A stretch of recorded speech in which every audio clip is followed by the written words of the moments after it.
Қайырлы күн баршаңызға.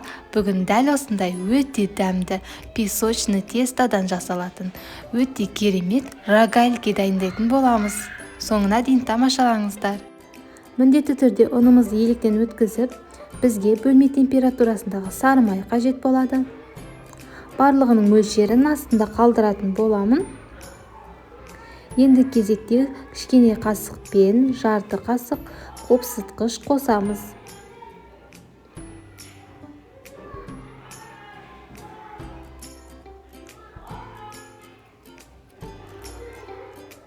Міндетті түрде жасап көріңіздер. Өте оңай әрі тез дайындалады. Енді барлығын қолмен езіп, үгітіліп тұрғанша араластырамыз.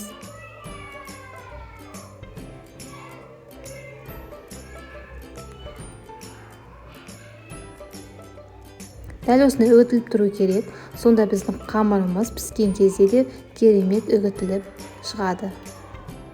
Енді бір жұмыртқамызды салып, және де қаймақ қосатын боламыз өлшеп.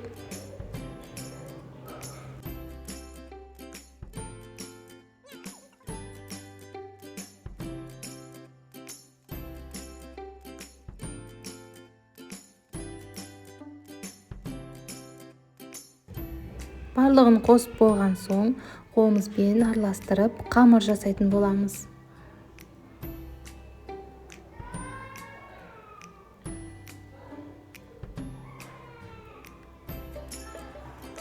Бізде осындай бір келкі жұмсақ қамыр шықты.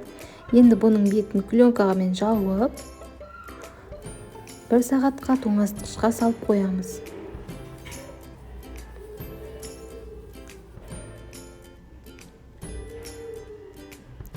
Мінекей, қамырымыз дайын болды. Осындай жұмсақ қамырымыз сәл қатаятын болады.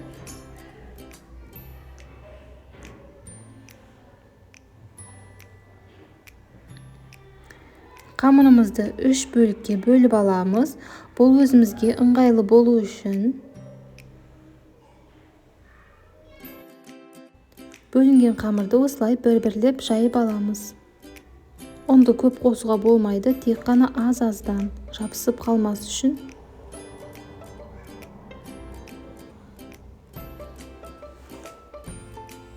Міндетті түрде дөңгелек қылуға тырысыңыздар, өйткені әдемі шығады бір келкі болып.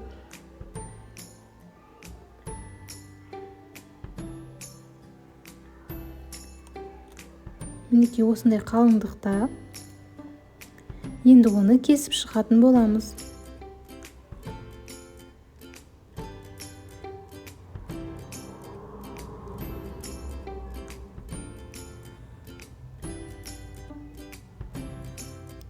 Осылай 3 бұрыштап кесіп шығамыз.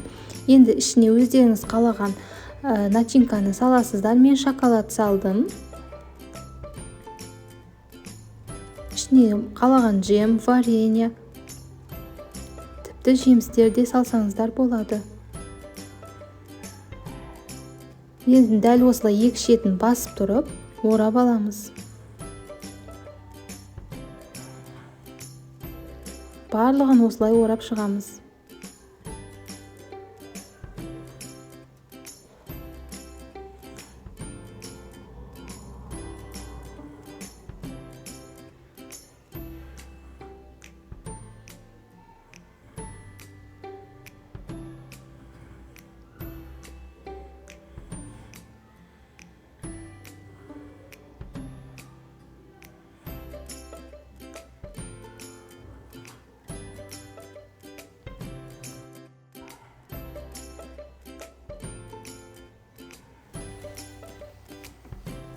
Дәл осылай қалған екі қамырды да жайып орап шығатын боламыз.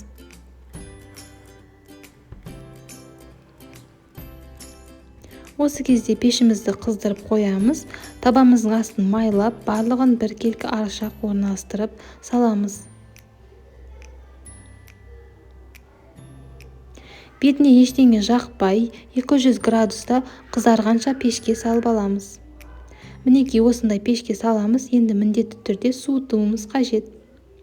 Суығаннан соң осылай қант ұнтағымен әсемдеп алуға болады. Өте керемет, дәмі тіл үйреді. түрінің өзі тәбет ашады. Міндетті түрде жасап көріңіздер, ас болсын,